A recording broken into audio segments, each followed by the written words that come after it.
अस्सलाम वालेकुम दोस्तों, आज हम बात करने जा रहे हैं पानीपत की तीसरी और आखिरी जंग के बारे में, जो कि अफगानियों और मराठों के दरमियान 14 जनवरी 1761 में लड़ी गई। ये जंग मराठों के सदाशिव राव भाऊ और अफगान के अहमद शाह अब्दाली के दरमियान लड़ी गई।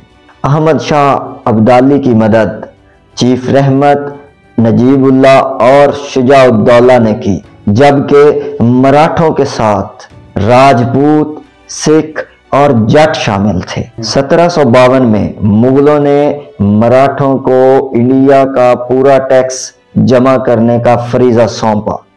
इसके बदले में मराठों को मुगलों के मुश्किल वक्त में मदद करना थी। इसी तरह मराठा दिल्ली की सल्तनत में कदम जमाने लगे। मुगल सल्तनत में इंतशारी गिरोहों के बढ़ने की वजह से मराठों ने मुगल सल्तनत की मदद करना शुरू की। कुछ मुस्लिम गिरोहों ने अहमद शाह अब्दाली से मदद हासिल करने की तवक्को की, जो पहले से ही कश्मीर, पंजाब और मुल्तान को हासिल करना चाहता था और इसके साथ ही दिल्ली में वो कदम जमाना चाहता था। मुगल सल्तनत इतनी कमजोर हो चुकी थी कि मुख्तलिफ गिरोहों ने अहमद शाह अब्दाली और मराठों की मदद लेना जरूरी समझा और इस मदद की वजह से ये तनाज़ा पैदा हुआ। अहमद शाह अब्दाली ने 1752 में पंजाब पे हमला किया और मालो असबाब लूट के वो वापस चला गया।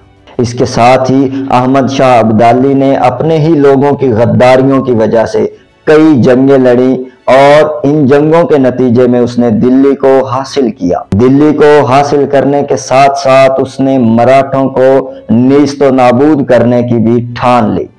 ये जंग कैसे हुई, इसमें क्या क्या हुआ, ये सब जानने के लिए वीडियो को एंड तक देखें। एक तरफ सदाशिव राव भाऊ और दूसरी तरफ अहमद शाह अब्दाली। ये जंग 14 जनवरी 1761 को सुबह 9 बजे शुरू हुई। मराठों के पहले इब्तदाई हमले की वजह से अफगानी आर्मी, अहमद शाह अब्दाली की आर्मी थी, उसको पहले ही बहुत नुकसान पहुंच चुका। लेकिन जैसे ही शाम हुई, मराठे बुरी तरह अफगानियों से हार चुके थे। मराठों के ज़्यादातर सिपाही मारे जा चुके थे और बाकी जो बचे थे वो जंग से भाग चुके थे। जंग के अगले ही दिन बहुत अहम जर्नैल, भाऊ और पेशवा भी मारे गए। इस जंग की हार की असल वजह सदाशिव राव भाऊ की सफारती नाकामी थी। मराठों की 45,000 फौज थी, जबकि अब्दाली फौज 60,000 के करीब थी। मराठों की अब्दाली फौज की निस्बत जदीद तोपें थी, जिसमें फ्रेंच तोपें भी शामिल थीं। मराठों के पहले हमले में जदीद तोपों की वजह से अहमद शाह अब्दाली की फौज को काफ़ी नुकसान उठाना पड़ा, लेकिन अब्दाली के जवाबी हमले में उनका हमला नाकाम हो गया, जिसकी वजह से उनके ज़्यादातर सिपाही मारे गए। दरियाए यमुना के बंद होने की वजह से मराठे गुरीला वार भी ना कर सके।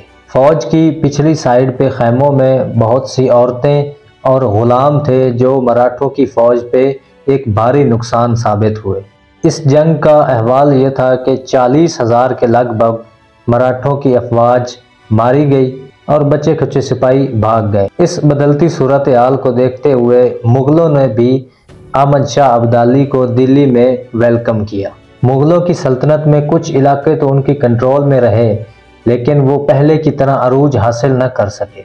मुगल सल्तनत 1857 में ख़त्म हुई और बहादुर शाह जफ़र दोयम को दिल्ली से जिला वतन कर दिया गया।